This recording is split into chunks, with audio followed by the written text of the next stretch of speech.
Hello Physical Fiends, it's Jordan here with another Worth a Purchase where I play a game for a short amount of time to see if I would buy it myself. Today we have a pretty big title, Visions of Mana. Square Enix kindly provided a review copy so I could play the game early in advance of release and to help make this video.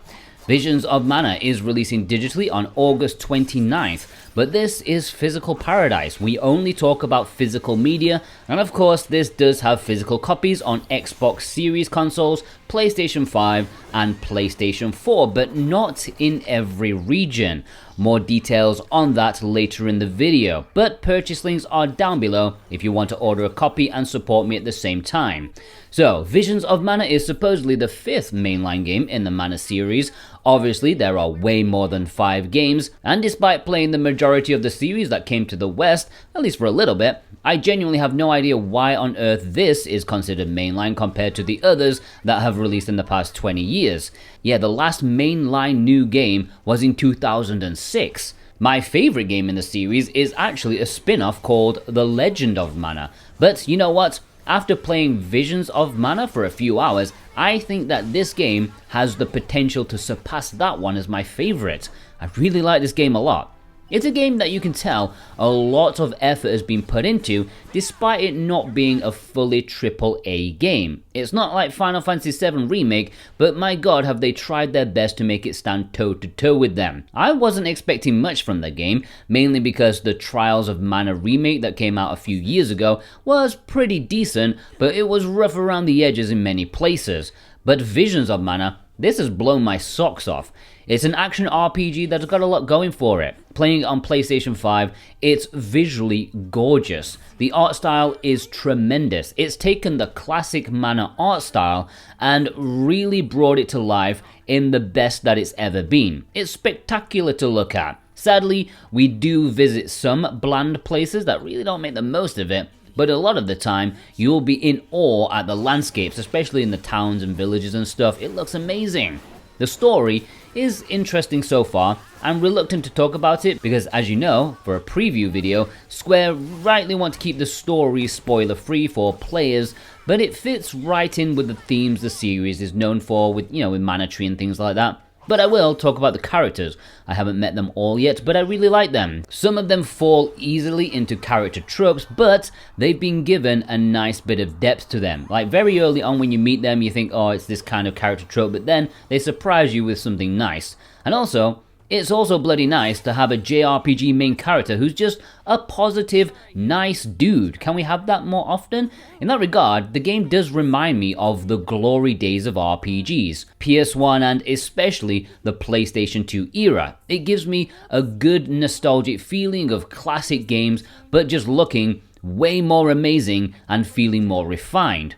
The combat is uncomplicated but fun, hacking and slashing with a combo attack as well as a strong attack, flinging off magic and aiming at various parts of enemies to find their weakness. That's what makes the boss fights pretty fun. Smacking a mantis in the arse or a golem in the head, it's a good time.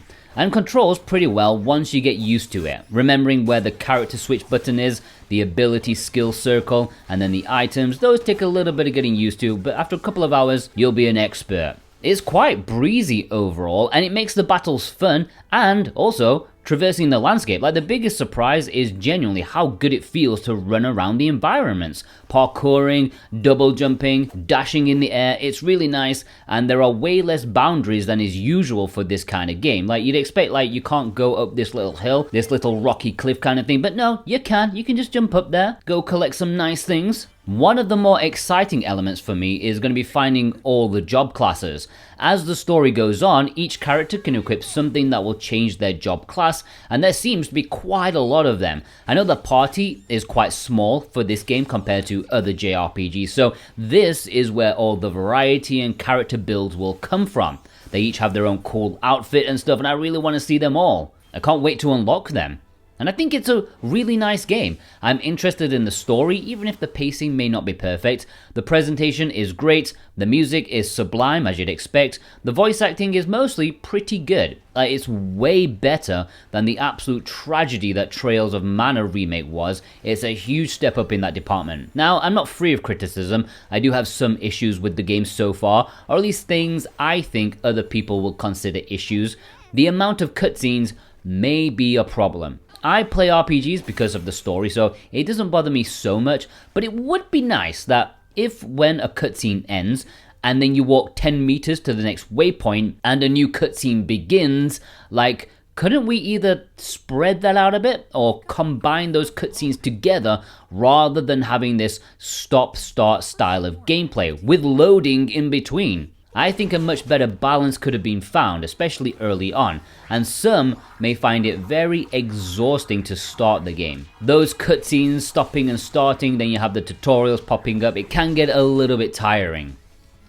Secondly, I'm only about 5 hours into the game so far, but I have been disappointed by the side quests that I've seen. So much so that I haven't even bothered checking most of them after the first major village. Side quests are like a big problem for me in almost every modern game because they're so lacking in ideas or purpose. When it's something mundane like deliver this thing to that person for, what, a bit of cash, some medicine as a reward, I'm thinking to myself, what is the point? Where's the lore building? Where's the tangible difference that quest has made?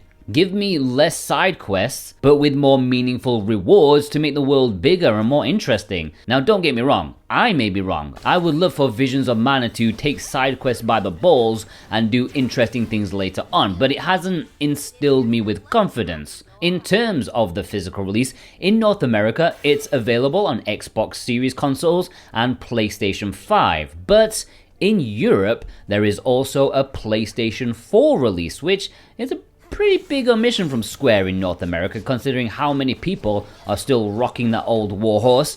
I'd understand if it was some like indie game, but for a big budget RPG, that's harsh, man. But thankfully, if you want to purchase any version, Video Games Plus are carrying the North American Xbox and PS5 releases alongside some copies of the PlayStation 4 version that they have imported from Europe. And you can get it with the links down below in the description and the pinned comment. If you purchase via the link, then it supports me greatly, and VGP have free worldwide shipping on the PS5 and Xbox Series versions, and will have free shipping on anything over 80 Canadian dollars, which is only about 60 American bucks, and it's a great way to pick up any game really. Personally, would I buy Visions of Mana? Hell yes I would. Thanks to Square providing a download code for this preview. I shouldn't really need to, but you know, as a collector and I'm all about physical media, that's why this channel exists, I probably will get it eventually because I see good promise in it. For me, I have a feeling this is going to be one of the sleeper games of the year. I don't think it's going to get the attention it deserves when we've had so many huge games this year like Black Myth Wukong and I don't know, actually. Maybe this AA RPG is just what we need this year. I think it's going to brighten up anybody's gaming library. I definitely want to play it more and see where the story goes. The combat is fun, the production value is great, and I think it's going to be a very nice purchase for anyone interested in action Japanese RPGs. Will you be picking it up? Let me know. What's your favorite game in the Mana series? Do you have one, or will this be your first time? If you do pick it up, consider using the links below. I've also put some other games in the series down there, and soundtracks as well if you really want to go down the rabbit hole. I really appreciate the support, and I hope you all have a fantastic day. Take care.